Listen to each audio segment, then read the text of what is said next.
السلام علیکم ورحمۃ اللہ وبرکاتہ۔ ان الحمد للہ نحمده ونستعینه ونستغفره ونعوذ باللہ من شرور انفسنا ومن سیئات اعمالنا من يهده الله فلا مضل له ومن يضلل فلا هادي له واشهد ان لا اله الا الله وحده لا شريك له واشهد ان محمدا عبده ورسوله يا أيها الذين آمنوا اتقوا الله حق تقاته ولا تموتن إلا وأنتم مسلمون يا أيها الناس اتقوا ربكم الذي خلقكم من نفس واحدة وخلق منها زوجها وبث منهما رجالا كثيرا ونساء واتقوا الله الذي تساءلون به والأرحام إن الله كان عليكم رقيبا يا أيها الذين آمنوا اتقوا الله وقولوا قولا سديدا يصلح لكم أعمالكم ويغفر لكم ذنوبكم ومن يطع الله ورسوله فقد فاز فوزا عظيما أما بعد أعوذ بالله من الشيطان الرجيم فخلف من بعدهم خلف أضاعوا الصلاة واتبعوا الشهوات فسوف يلقون غيا۔ حضرات علماء کرام، محترم بزرگوں، نوجوان بھائیوں، پیارے بچوں، پردہ نشین ماں اور بہنوں، جیسا کہ آپ کو اس بات کا اچھی طرح علم ہے کہ توحید کے بعد شریعت اسلامیہ میں سب سے اہم چیز نماز ہے، اور جیسا کہ میں نے حقیقت صلاۃ کے موضوع میں ایک حدیث پیش کی تھی کہ قیامت کے دن سب سے پہلے اللہ تبارک و تعالی کے حضور نماز کے بارے میں محاسبہ کیا جائے گا۔ نماز اچھی نکلی تو ساری عبادتوں کے بارے میں یہ امید لگائی جا سکتی ہے کہ وہ اچھی نکلیں گی۔ اگر نماز خراب نکلی تو پھر ساری عبادتوں کے بارے میں سوالیہ نشان لگ جائے گا۔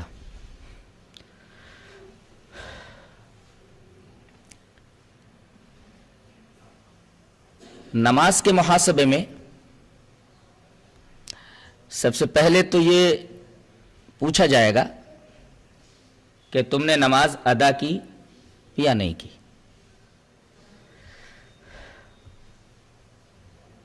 اگر جواب یہ ملا کہ نماز ادا کی گئی ہے تو پھر دوسرا سوال یہ ہوگا کہ نماز تم نے میرے رسول کے طریقے کے مطابق پڑھی تھی یا کسی اور کا طریقہ نماز کے بارے میں اپنایا تھا۔ بعض لوگوں کو میں نے یہ کہتے ہوئے سنا ہے کہ اللہ تبارک و تعالیٰ صرف نمازوں کے بارے میں پوچھے گا کہ تم نے نماز پڑھی یا نہیں پڑھی، کس طریقے سے پڑھی یہ نہیں پوچھا جائے گا۔ سوال یہ ہے کہ کیسے نہیں پوچھا جائے گا، جبکہ قرآن اور حدیث میں اس کی وضاحت کی گئی ہے۔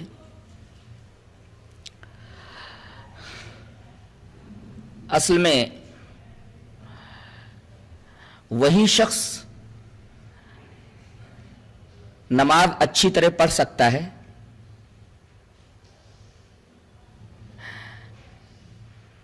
جو نماز کی جستجو کرے گا کہ صحیح طریقے سے نماز کس طرح پڑھی جائے۔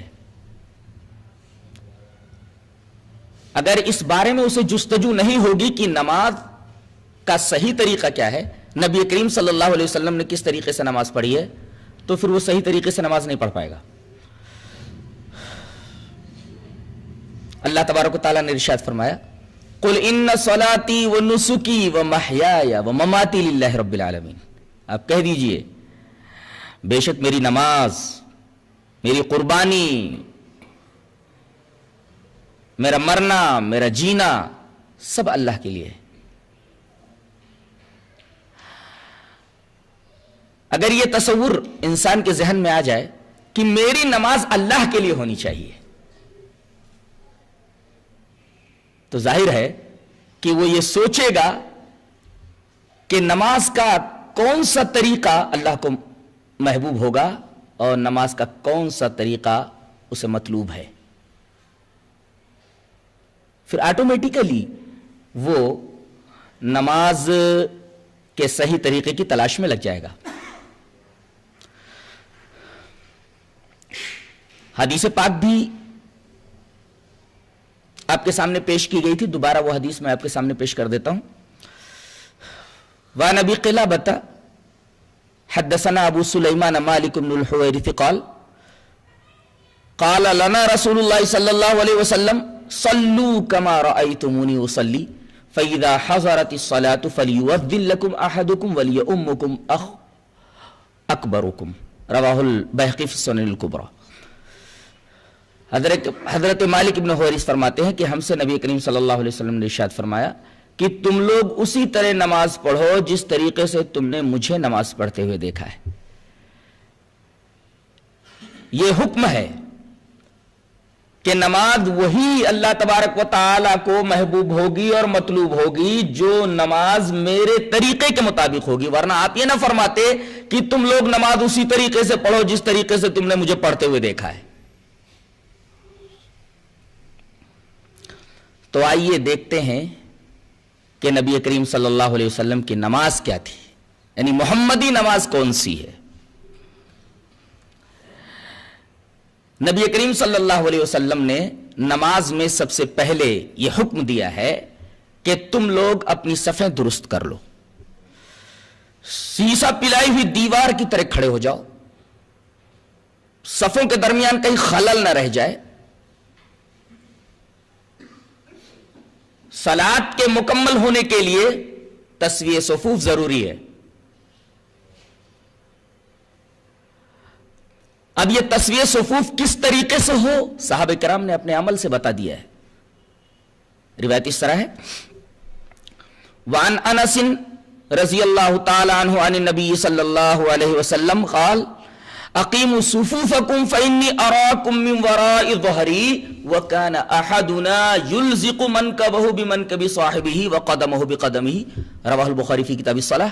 حضرت انس فرماتے ہیں کہ نبی کریم صلی اللہ علیہ وسلم نے یہ ارشاد فرمایا کہ تم لوگ صفوں کو درست رکھو۔ اقیمو کا لفظ ہے، اقامت کے اندر ساری باتیں آ گئی، کہیں خلل نہ رہ جائے، صف ٹیڑھی نہ رہ جائے، تو تم لوگ اپنی صفوں کو بالکل قائم رکھو، سیدھا رکھو۔ بے شک میں اپنے پیٹھ کے پیچھے سے بھی دیکھتا ہوں۔ اس حکم کو سننے کے بعد حضرت انس فرماتے ہیں کہ ہم میں سے ہر ایک، وَكَانَ أَحَدُنَا، ہم میں سے ہر ایک اپنے ساتھی کے کندھے سے اپنا کندھا ملا دیتا تھا اور اپنے ساتھی کے قدم سے اپنا قدم ملا دیتا تھا۔ تو نماز میں پہلی چیز صفوں کی درستگی ہے۔ اس کے بعد دوسری اہم چیز ہے کہ جب نماز کے لیے اقامت کہہ دی جائے تو پھر آدمی کوئی نماز نہ پڑھے، فوراً صف کے اندر شامل ہو جائے، جماعت میں شامل ہو جائے، اس لیے کہ صلاۃ مفروضہ کی اقامت کے بعد کوئی نماز نہیں رہ جاتی۔ ایک آدمی نے اس طریقے کی حرکت کی تھی، امام احمد رحمہ اللہ اس واقعے کو، اس حدیث کو اپنی مسند کے اندر اس طرح لائے، وعن ابن عباس رضی اللہ تعالی عنہما قال اقیمت صلاة الصبح فقام رجل يصلي رکعتین فجذب رسول اللہ صلی اللہ علیہ وسلم بصوبہ فقال اتصلی الصبح اربعا، رواہ احمد فی مسندہ۔ حضرت ابن عباس فرماتے ہیں کہ فجر کی نماز کے لیے اقامت کہہ دی گئی، اقامت ہو گئی۔ اس کے بعد نبی کریم صلی اللہ علیہ وسلم نے یہ دیکھا کہ ایک آدمی نے اقامت کہے جانے کے بعد بھی 2 رکعت سنت پڑھنی شروع کر دی ہے۔ آپ نے اس کا کپڑا زور سے کھینچا اور اس کے کان میں کچھ کہا، جب نماز ختم ہو گئی اور نبی کریم صلی اللہ علیہ وسلم حجرہ شریفہ میں تشریف لے گئے تو اس آدمی کو صحابہ کرام نے گھیر لیا اور کہا کہ ہمیں یہ تو بتا، نبی کریم صلی اللہ علیہ وسلم نے تیرا کپڑا زور سے کھینچ کر کے تجھ سے کیا کہا تھا؟ اس آدمی کا چہرہ پیلا پڑ رہا تھا. اس آدمی نے یہی کہا کہ رسول اللہ صلی اللہ علیہ وسلم نے میرا کپڑا کھینچ کر کے یہ کہا کہ تو صبح کی نماز 4 رکعت پڑھ رہا ہے، فجر کی نماز جو فرض ہے وہ 2 رکعت ہے، تو 4 رکعت فرض کی نماز پڑھ رہا ہے. اس کا مطلب یہ کہ فجر کی نماز یا کسی بھی فرض نماز کی اقامت کہہ دی جائے اور کوئی آدمی کھڑا ہو کر کے سنتیں پڑھنے لگے تو یہ رسول اللہ صلی اللہ علیہ وسلم کی سنت کی سخت خلاف ورزی ہے. 2 رکعت نماز فجر کو آپ نے 4 رکعت کہا کہ اگر کوئی آدمی فجر کی اقامت ہونے کے بعد اگر سنت پڑھتا ہے تو در حقیقت وہ فجر کی نماز فرض 4 رکعت پڑھتا ہے. اس کے بعد اللہ اکبر کہہ کر کے سینے پر ہاتھ باندھ لے. اس کو تکبیر تحریمہ کہتے ہیں. اس کو تحریمہ اس وجہ سے کہتے ہیں کہ اس کے بعد ہر چیز اس کے اوپر حرام ہو جاتی ہے. تکبیر تحریمہ کی کیفیت کیا ہو؟ علامہ البانی نے اس کی کیفیت بتائی ہے کہ انگلیاں کھلی ہوئی ہونی چاہیے. رسول اللہ صلی اللہ علیہ وسلم نے ہمیں یہ تعلیم دی ہے کہ تکبیر تحریمہ کے وقت جب ہاتھ اٹھایا جائے تو ہاتھوں کی انگلیاں کھلی ہوئی ہوں اور ہتھیلی قبلے کی طرف ہو. انگلیاں کھلی ہوئی ہوں اور ہتھیلی قبلہ کی طرف ہو.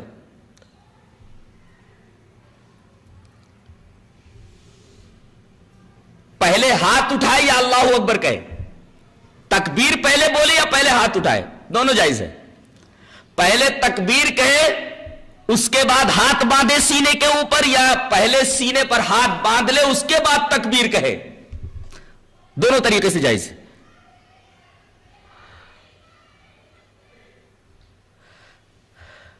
سینے پر ہاتھ کس طرح باندھے، کیفیت کیا ہو؟ اس کا 3 طریقہ آیا. یا تو زرہ کو زرہ کے اوپر رکھے، یا ہاتھ کو کلائی کے اوپر رکھے، یا ہتھیلی کو رسغ کے اوپر، ہتھیلی کے گٹے کے اوپر رکھے. یہ 3 طریقہ ہے سینے پر ہاتھ باندھنے کا. سینے پر ہاتھ باندھنے کی روایت امام ابن خزیمہ اپنی صحیح کے اندر لائے ہیں حضرت وائل ابن حجر سے. روایت اس طرح ہے: وان وائل ابن حجر رضی اللہ تعالی عنہ قال صلیت مع رسول اللہ صلی اللہ علیہ وسلم فوضع يده اليمنى على يده اليسرى على صدره. رواه ابن خزیمہ فی صحیح. حضرت وائل ابن حجر فرماتے ہیں کہ میں نے رسول اللہ صلی اللہ علیہ وسلم کے پیچھے نماز پڑھی تو آپ نے اپنا دایاں ہاتھ بائیں ہاتھ کے اوپر رکھ کر کے سینے کے اوپر رکھ لیا. بعض لوگوں نے اس روایت کے اوپر کلام کیا ہے کہ اس کے اندر محمد بن اسماعیل ہیں جن کے اوپر کچھ کلام ہے، لیکن 2 روایتیں، ایک حلب کی روایت ہے اور ایک طاؤس کی مرسل روایت ہے جسے حضرت امام ابو داؤد شریف کے اندر لائے ہیں. اور وہ مرسل روایت اس روایت سے مل کر صحیح ہو جاتی ہے، اور یہ مرسل طاؤس اس حدیث وائل ابن حجر سے مل کر صحیح ہو جاتی ہے. ایک دوسرے کو یہ دونوں روایتیں تقویت پہنچا دیتی ہیں اور دونوں صحیح ہو جاتی ہیں، اس لیے کہ ایک دوسرے کی تائید میں ہیں. وائل ابن حجر کی اس حدیث کی تائید میں طاؤس کی کون سی روایت ہے؟ وہ روایت امام ابی داؤد ان الفاظ کے اندر لائے ہیں: وان طاؤس قال کان رسول اللہ صلی اللہ علیہ وسلم یضع یده الیمنى على یده اليسرى ثم یشد بینہما على صدره وهو في الصلاة. رواه ابو داؤد فی کتاب الصلاة. حضرت طاؤس فرماتے ہیں کہ رسول اللہ صلی اللہ علیہ وسلم اپنے داہنے ہاتھ کو اپنے بائیں ہاتھ کے اوپر رکھتے تھے اور پھر ان دونوں کو مضبوطی سے اپنے سینے کے اوپر باندھ لیتے تھے اس حال میں کہ آپ نماز میں ہوتے تھے. طاووس کی یہ مرسل روایت صحیح ہو جاتی ہے حدیث وائل ابن حجر سے مل کر کے, اور حدیث وائل ابن حجر کو تقویت پہنچ جاتی ہے طاووس کی اس روایت سے. ثابت یہ ہوا کہ سینے پر ہاتھ باندھنا ہی نبی کریم صلی اللہ علیہ وسلم سے صحیح طریقے سے ثابت ہے. رہا مسئلہ ناف کے نیچے ہاتھ باندھنے کا, اس سلسلے میں حضرت علی کی ایک روایت ملتی ہے, وہ بھی ابو داؤد میں ہے. ابو داؤد میں وہ روایت کس طرح ہے جو مخالف کا مستدل ہے. روایت اس طرح ہے, وان ابی جحیفہ ان علی رضی اللہ تعالی عنہ قال من السنة وضع الکف علی الکف فی الصلاة تحت السرہ, رواہ ابو داؤد فی کتاب الصلاة.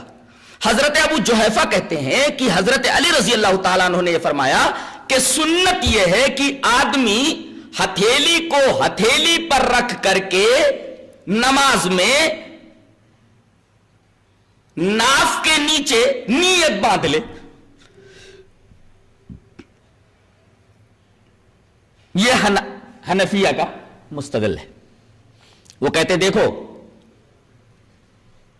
ہمارے پاس بھی دلیل ہے, اگر تمہارے پاس سینے پر ہاتھ باندھنے کی دلیل ہے تو ہمارے پاس ناف کے نیچے ہاتھ باندھنے کی دلیل موجود ہے.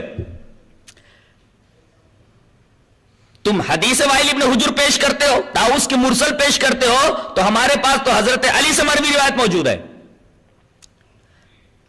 جواب اس کا یہ ہے کہ یہ جو روایت ہے حضرت علی سے جو ابو داؤد میں آئی ہے, یہ روایت کس درجے کی ہے پہلے یہ تو جان لیجئے. یہ روایت ضعیف ہے. کیوں ضعیف ہے؟ اس لیے کہ محدثین یہ کہتے ہیں کہ اس میں عبد الرحمن ابن اسحاق واسطی سند کے اندر موجود ہے جو بالاتفاق ضعیف ہے. ظاہر ہے جب سند میں عبد الرحمن ابن اسحاق واسطی موجود ہے جس کے بارے میں محدثین کا زبردست کلام ہے اور یہ راوی متکلم فی ہے, اس وجہ سے یہ روایت ضعیف ہے. تو صحیح روایت کے مقابلے میں ضعیف کیسے چل سکتی ہے؟ قرآن تو یہ کہتا ہے کہ جب یقین آ جائے تو گمان کو اور ظن کو مسترد کر دیا جائے. تو حدیث صحیح تو یقین کے درجے میں ہے اور ضعیف حدیث ظن کے درجے میں ہے, اور قرآن کا حکم یہ ہے کہ جب یقین آ جائے علم آ جائے تو گمان کو مسترد کر دیا جائے. لہذا حدیث وائل ابن حجر کے مقابلے میں اور طاووس کے مقابلے میں یہ حدیث علی ضعیف ٹھہرتی ہے عبد الرحمن ابن اسحاق واسطی کی وجہ سے. لہذا حنفیہ کا یہ مستدل صحیح نہیں ہے, اس لیے کہ یہ حدیث ضعیف ہے.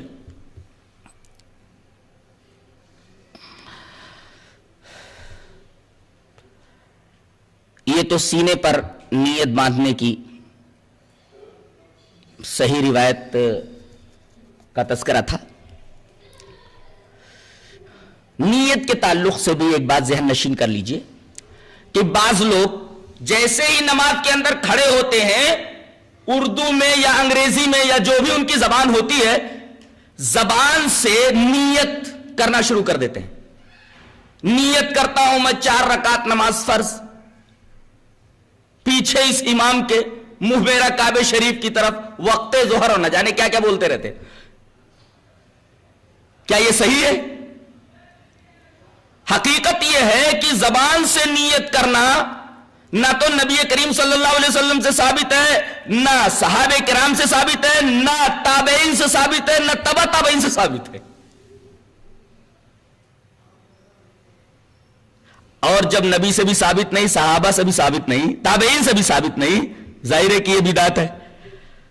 اس سلسلے میں اگر ہم بخاری شریف کی پہلی روایت حدیث نیت کو سامنے رکھ لیں تو بات بالکل واضح ہو جاتی ہے, اور اس حدیث پر شیخ الاسلام امام ابن تیمیہ رحمۃ اللہ علیہ کا تبصرہ بھی اگر ذہن میں رکھ لیں تو بات اور بھی زیادہ واضح ہو جاتی ہے. پہلے میں روایت پڑھتا ہوں.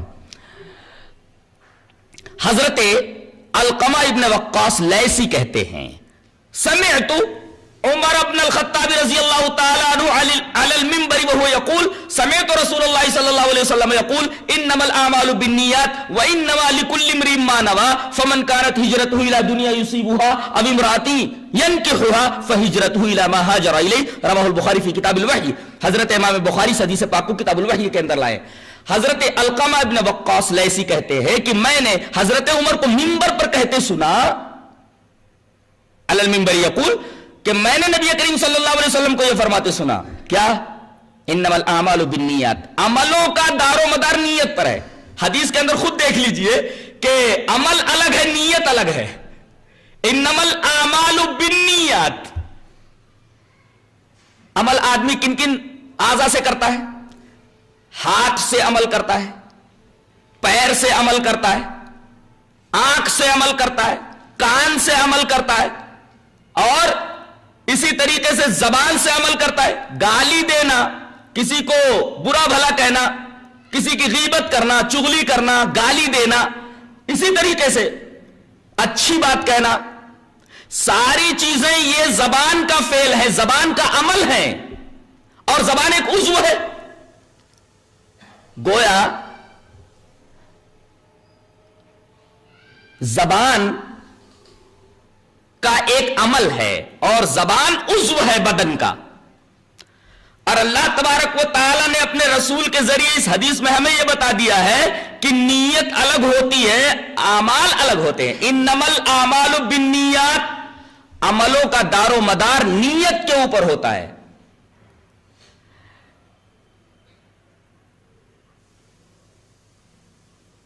نیت کا تعلق قلب سے ہے اور اعمال کا تعلق اعضاء و جوارح سے ہے.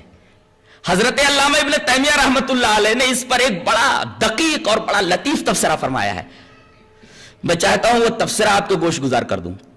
وہ کہتے ہیں کہ اگر کوئی آدمی زبان سے نیت کرتا ہے تو تحصیل حاصل کرتا ہے, اور تحصیل حاصل بے وقوفی ہے, حماقت ہے. مثلا مجھے گلاس میں پانی دے دیا جائے تو مجھے پانی حاصل ہو گیا, اب پانی حاصل ہونے کے بعد میں پانی حاصل کروں, یہ حماقت ہے. جو چیز حاصل ہو گئی اس کو حاصل کرنا حماقت ہے, اس کو حاصل کرنے کی کوشش کرنا حماقت ہے. جو چیز مل گئی اس کو تلاش کرنے کا کیا مطلب ہے, اس کو حاصل کرنے کا کیا مطلب ہے؟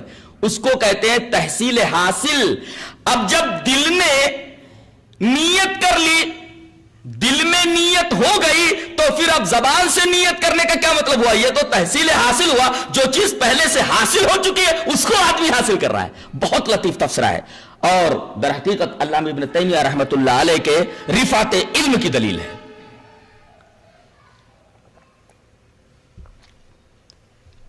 بھائی نیت دل کا عمل تھا, نیت دل کا عمل ہونے کی وجہ سے دل نے وہ عمل کر لیا, اب وہ چیز حاصل ہو گئی.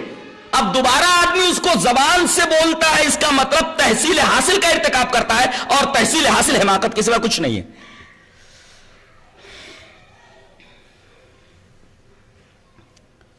لہذا زبان سے نیت کرنا بدعات شنیعہ میں سے ایک بہت بڑی بدعت ہے. ہم کہاں تک پہنچے تھے کہ سینے پر ہاتھ باندھ لیا جائے. اب سینے پر ہاتھ باندھنے کے بعد تعوذ اور تسمیہ کے ساتھ آپ الحمد شریف پڑھیے, اس کے بعد کسی سورت کو ملا لیجئے, اس کے بعد آپ رکوع میں جائیے. رکوع میں جانے سے پہلے آپ رفع الیدین کیجئے, رکوع سے اٹھیے تو رفع الیدین کیجئے.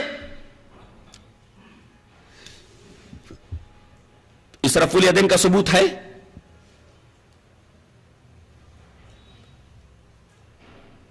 اس سلسلے میں ایک روایت نہیں, تقریباً 400 احادیث آئی ہیں, اللہ, جس میں 50 صحابہ کرام روایت کرنے والے ہیں. 50 صحابہ کرام رفع الیدین کی احادیث کو روایت کرتے ہیں. جلال الدین سیوطی رحمت اللہ علیہ نے فرمایا کہ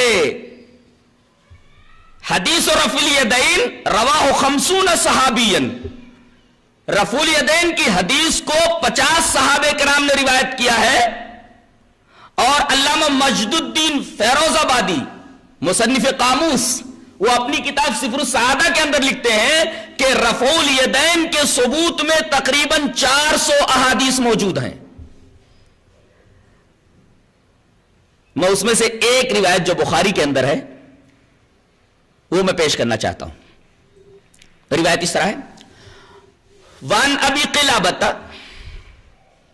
انہ رأى مالک بن الحویرث اذا صلى كبر ورفع يديه واذا اراد ان يركع رفع يديه واذا رفع راسه رفع يديه وحدث ان رسول الله صلی اللہ علیہ وسلم صنع هكذا رواه البخاری فی کتاب الصلاۃ۔ حضرت امام بخاری حدیث پاک کو ایسے کتاب الصلاۃ کے اندر لائے ہیں۔ حضرت ابو قلابہ کہتے ہیں کہ انہوں نے مالک ابن حویرث کو دیکھا کہ مالک ابن حویرث جب نماز پڑھنا شروع کرتے، اذا صلی، جب نماز پڑھنا شروع کرتے تو تکبیر بولتے، کبرا، اور تکبیر کے وقت رفع الیدین کرتے، کبرا ورفع یدیہ، تکبیر تحریمہ کے وقت رفع الیدین کرتے۔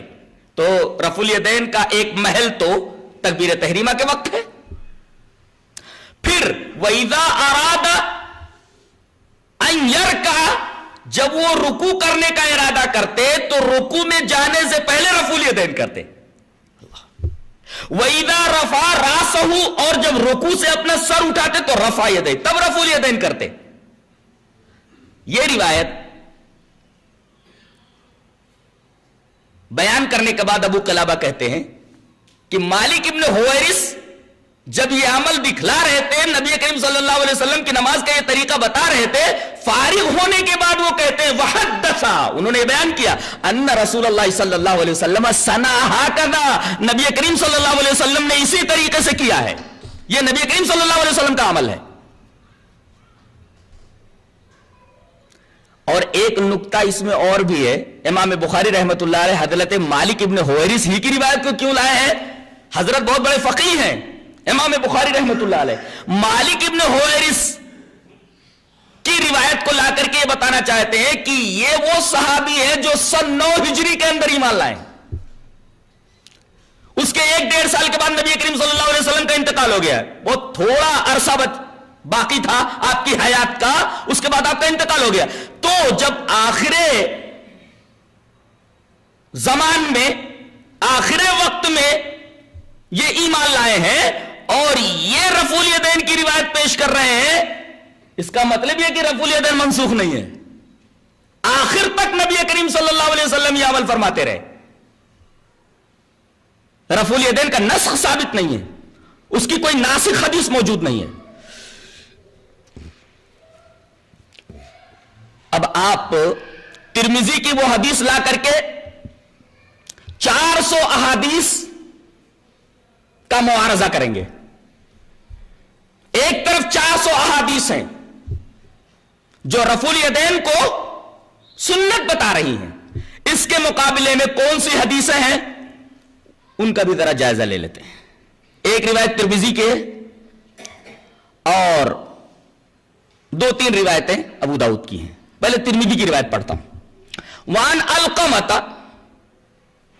قال قال عبد الله بن مسعود رضی اللہ تعالی عنہما الا اصلی بکم صلاة رسول اللہ صلی اللہ علیہ وسلم فصلى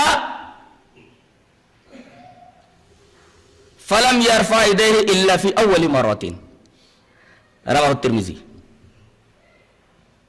فی کتاب الصلاۃ۔ حضرت امام ترمذی حدیث پاک کو کتاب الصلاۃ کے اندر لائیں۔ پہلے ترجمہ دیکھیے، حضرت علقمہ فرماتے ہیں کہ عبداللہ ابن مسعود رضی اللہ تعالی عنہ نے فرمایا کیا میں تمہیں نبی کریم صلی اللہ علیہ وسلم کی نماز پڑھ کر نہ بتا دوں کہ نبی کی نماز کیسی تھی؟ انہوں نے نماز پڑھی، فصلی، فلم یرفع یدیہ الا فی اول مرۃ، تو انہوں نے رفع الیدین صرف ایک بار کیا۔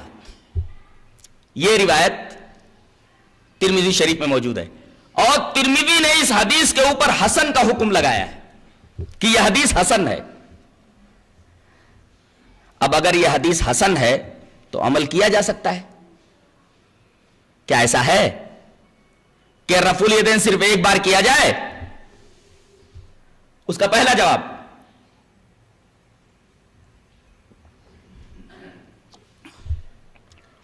یہ ہے کہ ابو داؤد یہی روایت ابو داؤد کے اندر لا رہے ہیں، جو روایت ترمذی میں موجود ہے یہی روایت ابو داؤد شریف کتاب الصلاۃ میں لا رہے ہیں، چند الفاظ کے فرق کے ساتھ۔ وہ الفاظ کون سے ہیں جو ترمذی میں نہیں ہے؟ میں وہ روایت پڑھتا ہوں جو ابو داؤد میں ہے۔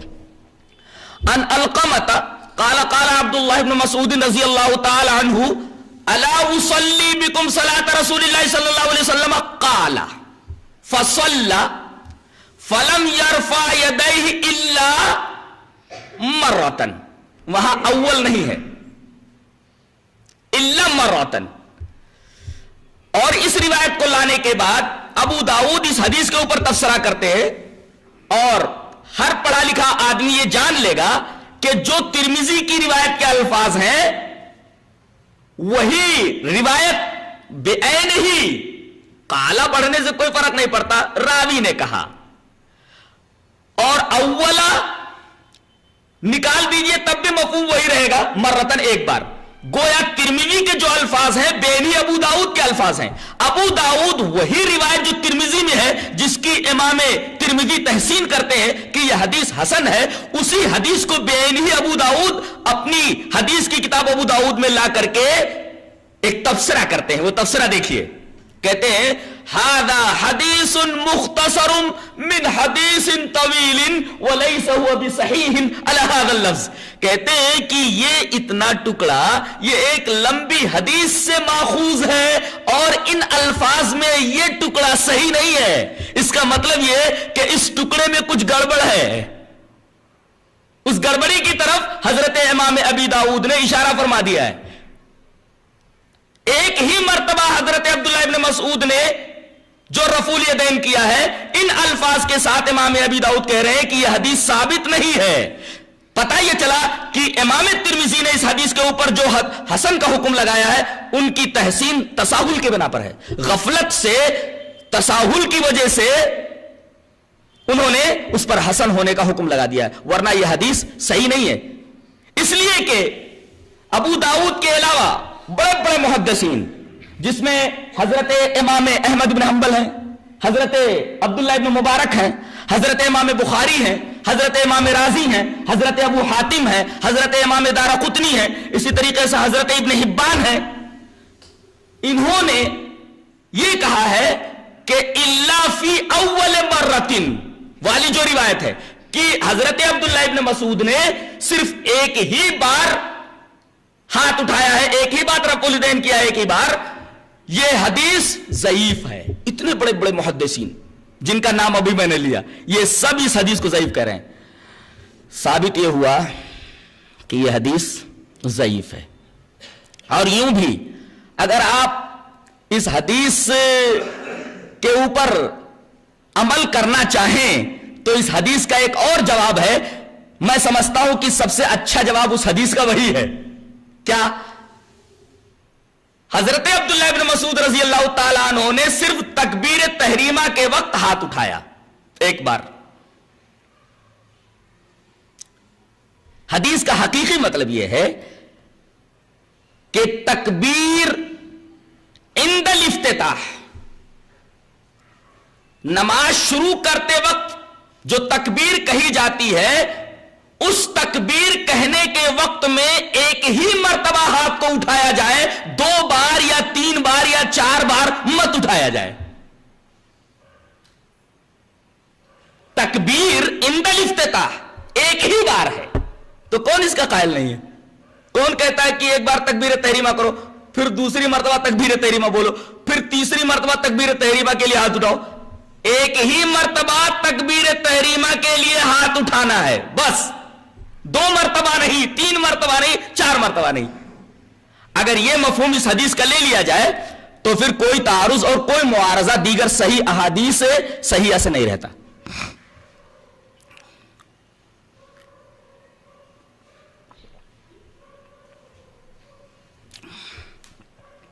ایک حدیث اور بھی ہے، ذرا اس کا بھی جائزہ لے لیتے ہیں۔ وہ روایت بھی ابو داؤد میں ہے، برا ابن عازب سے. روایت اس طرح ہے، وعن البراء ابن عازب رضی اللہ تعالی عنہ قال رأيت رسول الله صلى الله عليه وسلم رفع يديه حين افتتح الصلاة فلم يرفعهما إلا في أول مرة. حضرت براء ابن عازب فرماتے ہیں، ابو داؤد کی یہ روایت جو کتاب الصلاح کے اندر ہے، حضرت براء ابن عازب یہ فرماتے ہیں کہ میں نے رسول اللہ صلی اللہ علیہ وسلم کو دیکھا کہ آپ نے جب نماز کا افتتاح کیا، آپ نے جب نماز شروع کی تو آپ نے دونوں ہاتھوں کو ایک ہی بار اٹھایا.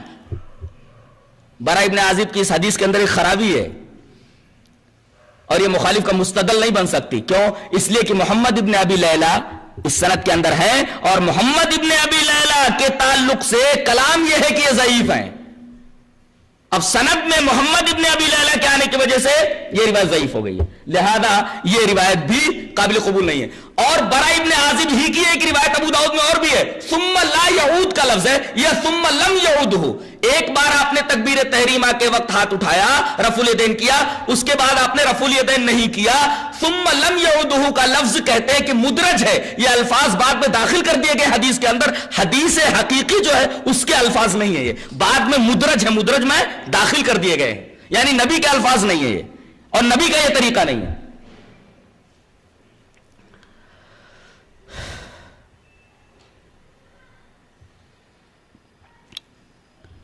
یہ رفع الیدین کی حدیث کے بارے میں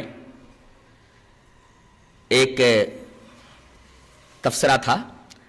اب سب سے اہم بات رفع الیدین کے تعلق سے میں عرض کرنا چاہتا ہوں کہ نبی کریم صلی اللہ علیہ وسلم نے آخر وقت تک رفع الیدین نہیں چھوڑا ہے. اس سلسلے میں ایک روایت ملتی ہے.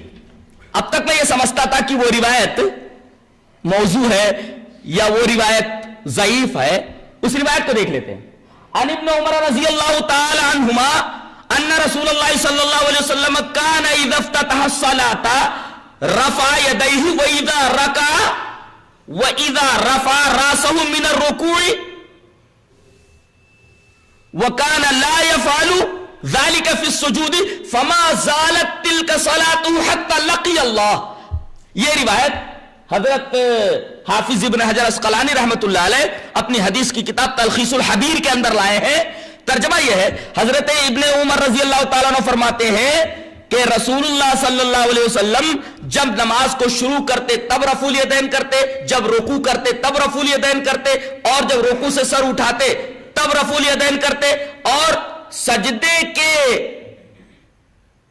وقت سجدے سے سر اٹھانے یا جانے میں رفع الیدین نہیں کرتے تھے. فما زالت تلک صلاۃ حتی لقی اللہ. آپ کا یہی عمل رہا یہاں تک کہ آپ نے اللہ سے ملاقات کر لی. اللہ، یہ حدیث بتا رہی ہے کہ رفع الیدین کا کوئی ناسخ موجود نہیں ہے. فما زالت تلک صلاۃ، آپ برابر اسی طریقے سے رفع الیدین کرتے رہے یہاں تک کہ اللہ سے آپ نے ملاقات کر لی، یعنی انتقال کے وقت تک مسلسل آپ رفع الیدین کرتے رہے. رفع الیدین منسوخ نہیں ہے. اب سوال یہ ہے کہ اس حدیث کے اوپر جو کلام ہے اس کا کیا ہوگا؟ کلام کیا ہے؟ اس میں دو راوی ہیں، ایک عبد الرحمن ابن قریش ہیں اور عبد الرحمن ابن قریش کے باپ ابن خزیمہ. عبد الرحمن ابن قریش ابن خزیمہ، ان کے بارے میں ذہبی نے یہ کہا ہے کہ یہ وضاعت، یعنی یہ حدیث گڑھا کرتے تھے، یہ اتہام ہے. سلیمانی نے یہ اتہام ذکر کیا ہے، لیکن حقیقت یہ ہے کہ یہ صرف تہمت ہے. کسی راوی کے بارے میں کوئی حکم لگانا الگ چیز ہے اور حکم کا ثابت ہونا الگ چیز ہے. کسی راوی کو ضعیف کہہ دیا جائے وہ ایک الگ چیز ہے، لیکن اس کا ضعف ثابت ہونا یہ الگ بات ہے. تو یہ اتہام لگایا گیا کہ وہ وضاع ہے، یعنی حدیث کے گڑھنے والے، لیکن یہ فقط اتہام ہے. اس لیے کہ لسان المیزان کے اندر خطیب بغدادی رحمت اللہ علیہ کا ایک قول ان کے بارے میں، عبد الرحمن ابن قریش ابن خزیمہ کے بارے میں، کہ لا یسمع عنہ الا خیرا، کہ ان کے معاملے میں خیر کے علاوہ کچھ نہیں سنا گیا. حضرت خطیب بغدادی نے جب ان کی توثیق کر دی, ان کی توصیف کر دی, تعریف اور مدح کر دی, اس کا مطلب یہ ہوا کہ سلیمانی نے جو وضاح ہونے کا تذکرہ کیا ہے یہ صرف تہمت ہے, تہمت ثابت نہیں ہوئی ہے. دوسرا راوی ہے اسما ابن محمد ابن ہشام. اسما ابن محمد ابن ہشام کے بارے میں ایک محدث ہے یحییٰ ابن قطان, وہ کہتے ہیں یہ جھوٹا ہے. یحییٰ ابن قطان نے کہا کہ یہ کذاب راوی ہے, جھوٹا ہے. اور اسی طریقے سے ابو حاتم ایک محدث ہے, وہ کہتے ہیں لیس بالقوی, یہ آدمی قوی نہیں ہے. لیکن یہاں حکم لگانے میں گڑبڑی جو ہے وہ یہ ہے کہ ایک ہے اسما ابن محمد ابن ہشام اور ایک ہے اسما ابن محمد ابن فضالہ. اس روایت کے طریق میں اسما ابن محمد ابن فضالہ ہیں, اسما ابن محمد ابن ہشام نہیں ہے, جن کے بارے میں یحییٰ ابن قطان نے کہا کہ یہ کذاب ہے اور ابو حاتم نے کہا لیس بالقوی, یہ قوی نہیں ہے. در حقیقت یہ جرح اسما ابن محمد ابن ہشام کے اوپر ہے اور اس روایت کے طریق میں اسما ابن محمد ابن ہشام نہیں, اسما ابن محمد ابن فضالہ ہے. ان کے بارے میں اس طریقے کی جرح موجود نہیں ہے. تو یہ دو راوی تھے, عبد الرحمن ابن قریش ابن خزیمہ اور اسما ابن محمد ابن ہشام. اسما ابن محمد ابن ہشام کے بارے میں وضاح ہونے, یہ کذاب ہونے کا اور لیس بالقوی ہونے کی بات کہی گئی ہے. اسما ابن محمد ابن فضالہ جو اس روایت کے طریق میں, ان کے اوپر یہ حکم نہیں ہے. لہذا یہ حدیث بالکل صحیح سالم ہے, جس سے ثابت یہ ہو جاتا ہے کہ نبی کریم صلی اللہ علیہ وسلم آخر وقت تک رفع الیدین کرتے رہے.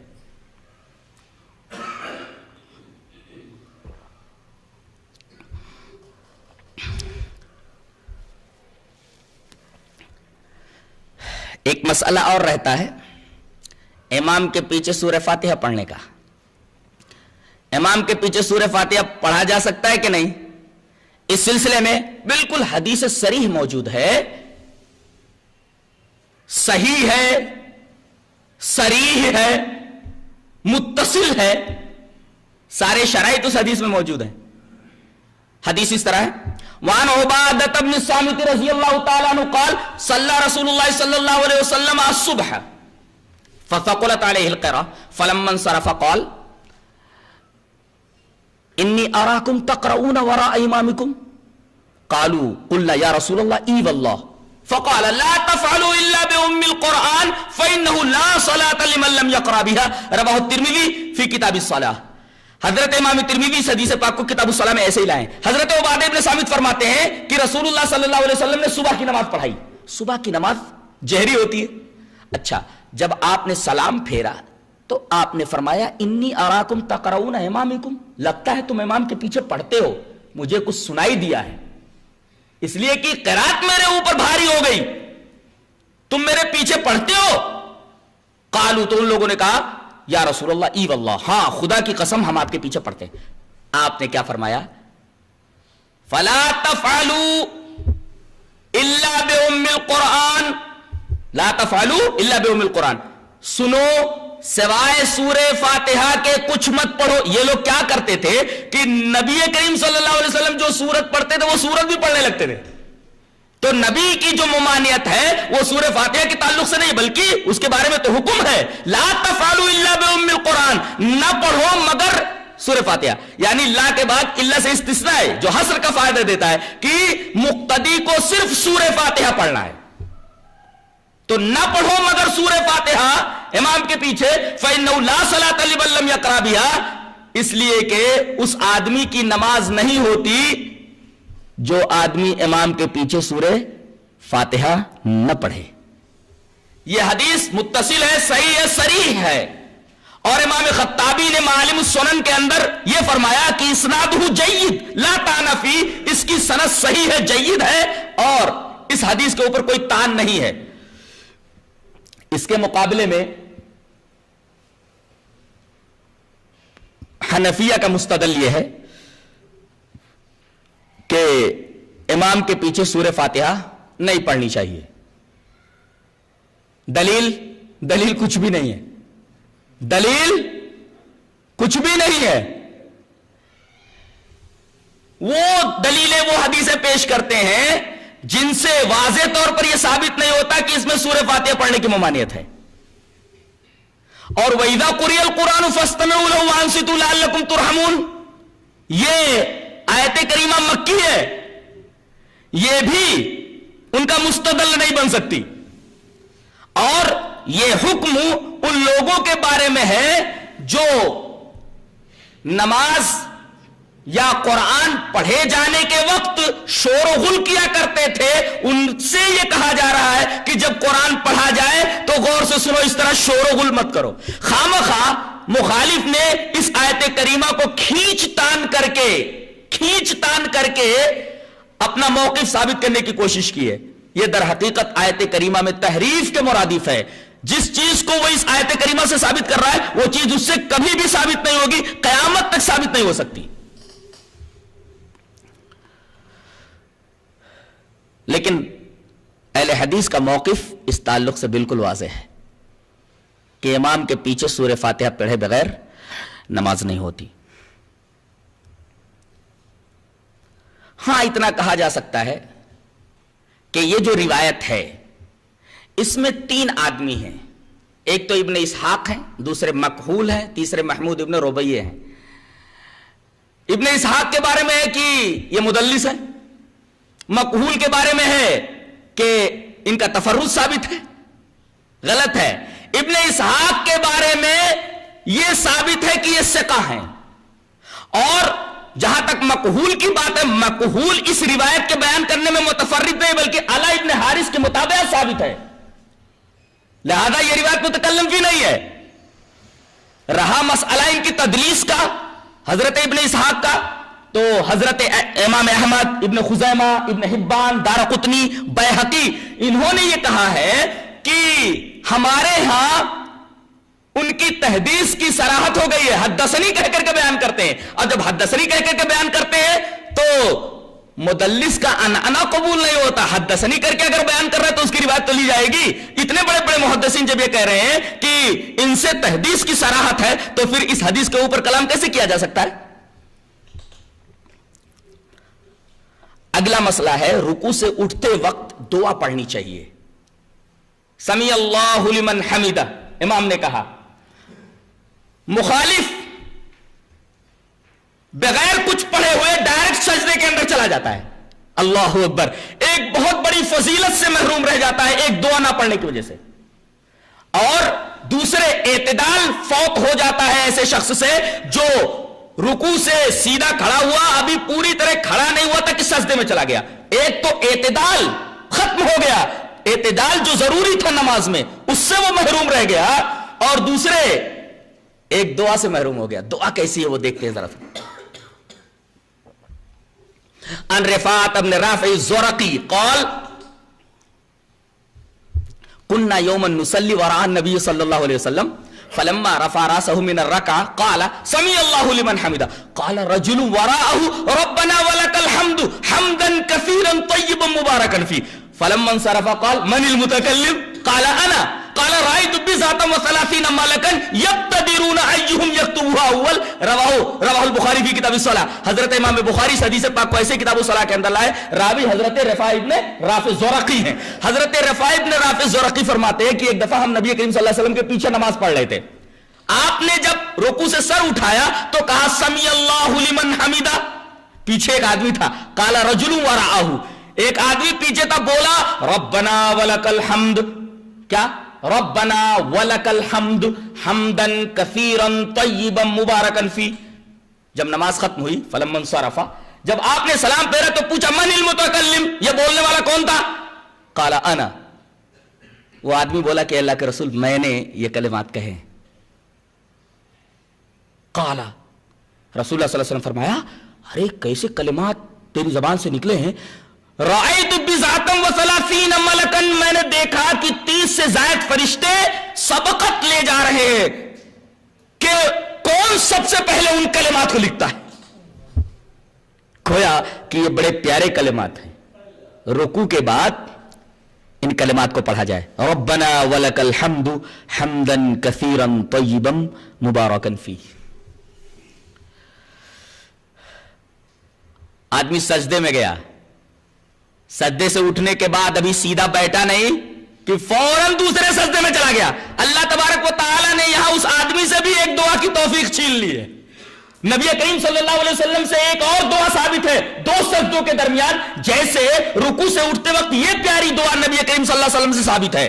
2 سجدوں کے درمیان کون سی دعا ہے جس سے اہل حدیث کے علاوہ جو لوگ نماز پڑھتے ہیں دوسرے فرقے والے اس دعا سے محروم رہ جاتے ہیں؟ سیدھے پہلے سجدے سے اٹھے نہیں کہ کوے کے چونچ کی طرح دوسرا چونچ بھی مار دیا, دوسرا سجدہ کر لیا اور ایک دعا سے محروم رہ گئے. وہ دعا کون سی ہے؟ روایت اس طرح ہے, وعن ابن عباس رضی اللہ تعالی عنہما ان النبی صلی اللہ علیہ وسلم کان یقول بین السجدتین اللہم اغفر لی وارحمنی وعافنی واہدنی وارزقنی. روایت صحیح ہے اور رواہ ابو داؤد فی کتاب الصلاۃ. حضرت امام ابی داؤد اس حدیث پاک کو کتاب الصلاۃ کے اندر لائے ہیں. حضرت ابن عباس فرماتے ہیں کہ رسول اللہ صلی اللہ علیہ وسلم دونوں سجدوں کے درمیان کہا کرتے تھے, یہ کہا کرتے تھے استمرار کے لیے, زندگی بھر آپ نے ہر نماز میں یہ دعا پڑھی ہے 2 سجدوں کے درمیان. کیا؟ اللہم اغفر لی وارحمنی وعافنی واہدنی وارزقنی. اسی ترتیب کے ساتھ الفاظ ہیں. مخالف جتنے بھی گروہ ہیں جو اپنے آپ کو مسلمان کہتے ہیں, نماز پڑھتے ہیں, اس دعا سے محروم رہتے ہیں, سجدے سے پہلے سر اٹھاتے ہیں اور فوراً ہی کچھ پڑھے ہوئے اس حدیث اور اس دعا کو پڑھے بغیر فوراً سجدے میں چلے جاتے ہیں. کتنی بڑی دعا سے محروم ہو گئے. دعا کا ترجمہ کیا ہے؟ اے اللہ مجھے بخش دے, اللہم اغفر لی وارحمنی, اے اللہ بخش دینے کے ساتھ ساتھ میرے اوپر رحم فرما, وعافنی مجھے معاف کر دے, واہدنی مجھے ہدایت دے کہ میں زندگی بھر صراط مستقیم پر چلتا رہوں, وارزقنی اور مجھے روزی دے, روزی دے ہر چیز کی روزی دے, مجھے اولاد کا رزق دے, رزق حلال عطا فرما. ساری چیزیں اس دعا کے ضمن میں آ گئی. کتنی بڑی دعا سے آدمی محروم ہو جاتا ہے. الحمدللہ اہل حدیث رکوع سے اٹھتے وقت جو دعا ہے اس پر بھی عامل ہے, اور 2 سجدوں کے درمیان یہ دعا جو نبی کریم صلی اللہ علیہ وسلم سے ثابت ہے اس پر بھی الحمدللہ ان کا عمل موجود ہے. ایک مسئلہ اور رہ گیا. امام جب غیر المغضوب علیہم ولا الضالین کہے تو آمین بولنا کیسا ہے؟ زور سے کہ دھیرے؟ جہرن کہنا چاہیے کہ سرن؟ اس سلسلے میں پہلی روایت امام بخاری بھی لائے ہیں اور اس کو امام مسلم بھی لائے ہیں. روایت اس طرح ہے, وعن ابی ہریرہ رضی اللہ تعالی عنہ ان رسول اللہ صلی اللہ علیہ وسلم قال اذا امن الامام فامنوا فانه من وافق تامینه تامین الملائکہ غفر له ما تقدم من ذنبه. وقال ابن شهاب كان رسول اللہ صلی اللہ علیہ وسلم یقول آمین. رواہ البخاری فی کتاب الصلاۃ. حضرت ابو ہریرہ فرماتے ہیں کہ رسول اللہ صلی اللہ علیہ وسلم نے ارشاد فرمایا جب امام آمین بولے تو تم آمین بولو. ظاہر ہے کہ وہ زور سے نہیں بولے گا تو پیچھے والے کیسے جو ہے آمین بولیں گے؟ یہ حدیث خود بتا رہی کہ امام آمین زور سے بولے گا اور پیچھے والے بھی امام کی آمین سن کر کے آمین بولیں گے. یہاں صاف ہے اذا امن الامام, جب امام آمین بولے گا تو پیچھے والے آمین بولیں گے, جس سے پتہ یہ چلا کہ امام جہرن آمین کہے گا. لیکن ایک قوم ہے کہ اگر کوئی آمین زور سے بول دے تو لڑنے مرنے پر آمادہ ہو جاتے ہیں. بعض جگہ پر تو آمین زور سے کہنے والوں کی کافی تذلیل کی گئی, اور تذلیل ہی نہیں بلکہ بری طریقے سے پٹائی بھی کی گئی, اور زور سے آمین بولنے والوں سے مسجد بھی صاف کرا لی گئی. یعنی زور سے آمین بولنا مسجد کو ناپاک کرنے کے مرادف ہے. اللہ اکبر. سنت سے اس قدر حسد, سنت سے اس قدر جلن, سنت سے اس قدر نفرت, سنت سے اس قدر بیزاری. حدیث صحیح موجود ہے, مسلم کی بھی بخاری کی بھی, کہ امام آمین زور سے بولتا ہے تو اس کی جہرن آمین سن کر کے پیچھے جہرن آمین ہی کہیں گے. اس سلسلے میں چاہتا ہوں ایک اور روایت پیش کر دوں جسے امام ابن ماجہ رحمۃ اللہ علیہ کتاب الصلاۃ کے اندر لائے. روایت اس طریقے سے, وعن ابن عباس رضی اللہ تعالی عنہما قال قال النبی صلی اللہ علیہ وسلم ما حسدتکم اليہود علی شیء ما حسدتکم علی آمین فاکثروا من قول آمین. رواہ ابن ماجہ فی کتاب الصلاۃ. حضرت امام ابن ماجہ اس حدیث پاک کو کتاب الصلاۃ کے اندر لائے ہیں. اس روایت کے اوپر ایک ہلکا سا کلام ہے، پہلے وہ کلام صاف کر لیتے ہیں۔ اس روایت کے طریق میں ایک راوی حضرت طلحہ ابن عمر اس روایت میں موجود ہیں۔ طلحہ ابن عمر کے بارے میں یہ کہا جاتا ہے کہ یہ ضعیف ہیں، ٹھیک ہے، ضعیف مان لیتے ہیں ان کو، لیکن ان کے ضعیف ہونے سے یہ روایت ضعیف نہیں ہو گئی، بلکہ اس حدیث کے شواہد موجود ہیں۔ یہ شواہد کن سے ہیں؟ حضرت انس سے ہیں، حضرت ابو ہریرہ سے ہیں، اور اسی طریقے سے حضرت عائشہ رضی اللہ تعالیٰ عنہ سے ہیں۔ جب اس حدیث کے شواہد موجود ہیں تو شواہد کی بنا پر یہ حدیث اگر ضعیف بھی ہو طلحہ ابن عمر کی وجہ سے، تب بھی قابل استدلال ہے، یہ حدیث صحیح ہے۔ اس کلام کو صاف کرنے کے بعد سمجھ میں بات آئی کہ یہ حدیث صحیح ہے۔ اب ترجمہ دیکھ لیتے ہیں۔ حضرت ابن عباس رضی اللہ تعالیٰ عنہ فرماتے ہیں کہ نبی کریم صلی اللہ علیہ وسلم نے ارشاد فرمایا کہ زور سے آمین بولنے پر یہودیوں کو تم سے اتنا حسد ہوتا ہے کہ اتنا حسد وہ کسی چیز پر نہیں کرتے جتنا تمہارے آمین بولنے پر کرتے ہیں۔ اللہ، سوال یہ ہے کہ یہودی جب سنتے نہیں تھے آمین زور سے تو حسد کیسے کرتے تھے؟ اس کا مطلب یہ ہوا کہ جب امام بولتا تھا غیر المغضوب علیہم ولا الضالین تو پوری مسجد آمین کی آواز سے گونج اٹھتی تھی، یہاں تک کہ یہودی اگر باہر سے گزر رہا ہو تو اس کے کان میں آمین کی آواز پڑتی تھی، اور آمین کی آواز سن کر کے حسد سے، کینے سے، بغض سے، نفرت اور بیزاری سے مسلمانوں کے خلاف اس کا دل بھر جاتا تھا۔ اس لیے کہ آمین کا مطلب سمجھتے ہیں؟ ایک تو یہودیوں کے بارے میں امام بولتا ہے، کیا بولتا ہے؟ اے اللہ ہمیں ان لوگوں کے راستے پر چلانا جن لوگوں کے اوپر تو نے انعام کیا، اور ان لوگوں کے راستے پر نہ چلانا جو مغضوب علیہم ہے۔ مغضوب علیہم سے مراد یہودی سمجھتے تھے ہمارے بارے میں، ولا الضالین، اور نہ تو ان لوگوں کے راستے پر چلانا جو گمراہ ہو گئے۔ گمراہ سے مراد نصارہ سمجھتے تھے کہ ہم کو گمراہ کہا گیا ہے، اور اس پر پیچھے لوگ کیا بولتے تھے؟ آمین، اے اللہ اس بات کو قبول فرما لے۔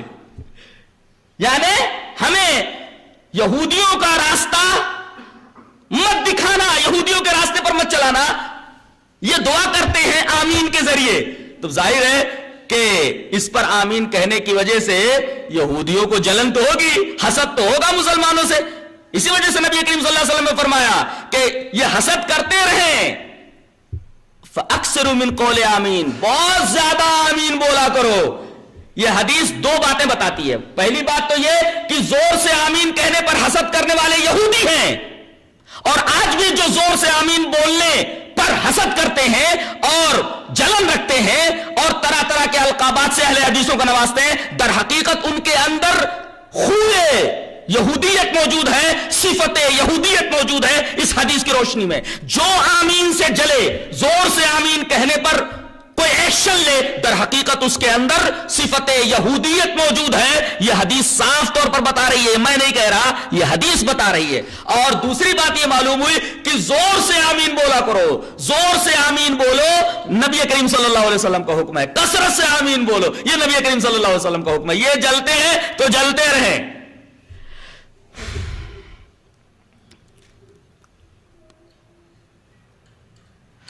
یہ آمین کا مسئلہ تھا۔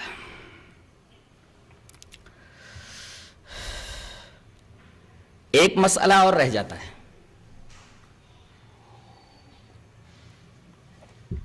جلسے استراحت کا، اور دو سجدوں سے آدمی جب قیام میں جاتا ہے، کھڑا ہوتا ہے، اہل حدیثوں کے علاوہ ان دو افعال کے اوپر جو نبی کے اعمال و افعال ہیں کوئی عمل نہیں کرتا۔ جلسے استراحت کسے بولتے ہیں؟ آدمی نے دو سجدے کر لیے، غور سے سنیے، ایک سجدہ کیا، سجدے سے سر اٹھایا تو دعا پڑھے گا، کیا؟ اللہم اغفر لی وارحمنی وعافنی واہدنی وارزقنی، اس کے بعد دوسرا سجدہ کرے گا۔ اب اگر اسے اٹھنا ہوا تو ڈائریکٹ زمین سے کھڑا نہیں ہوگا بلکہ بیٹھ جائے گا تھوڑی دیر. تھوڑی دیر کا مطلب یہ نہیں کہ سو جائے گا, بیٹھے گا یہاں تک کہ اس کی ہڈیاں اپنی اصلی جگہ پر آ جائیں, اس کے بعد کھڑا ہوگا. یعنی ڈائریکٹ 2 سجدوں کے بعد اگر رکعت کے لیے کھڑا ہونا ہے, قیام میں جانا ہے, تو فوراً زمین سے مت اٹھ جائے بلکہ بیٹھ کر کے پھر آرام سے کھڑا ہو. اس حدیث کے اوپر صرف اہل حدیثوں کا عمل ہے, اور وہ حدیث موجود ہے ابو داؤد کتاب الصلاۃ کے اندر. روایت اس طرح ہے, ان مالک ابن الحویرث رضی اللہ تعالی عنہ انہ رأى النبی صلی اللہ علیہ وسلم اذا كان في وتر من صلاته لم ينهض حتى يستوي قاعدا. رواہ ابو داؤد فی کتاب الصلاۃ. حضرت مالک ابن حویرث فرماتے ہیں کہ انہوں نے دیکھا کہ نبی کریم صلی اللہ علیہ وسلم جب نماز کی طاق رکعت میں ہوتے, اذا كان في وتر من صلاته, نماز کی طاق رکعت میں ہوتے اور آپ کو 2 سجدوں کے بعد سیدھے کھڑا ہونا ہوتا, تو آپ فوراً زمین سے قیام کے لیے نہیں کھڑے ہوتے تھے بلکہ لم ينهض حتى يستوي قاعدا, آپ اس وقت تک نہیں اٹھتے تھے جب تک کہ آپ آرام سے بیٹھ نہ جائیں. 2 سجدوں کے بعد آرام سے بیٹھ جاتے تھے, اس کے بعد پھر کھڑے ہوتے تھے. اس حدیث کے اوپر اور نماز کے اس طریقے کے اوپر صرف اہل حدیثوں کا عمل ہے. الحمدللہ نبی کریم صلی اللہ علیہ وسلم کی سنت کے اوپر بھی اہل حدیثوں کا عمل ہے, اور مخالفین میں سے کسی بھی فرقے کا اس حدیث کے اوپر عمل نہیں ہے.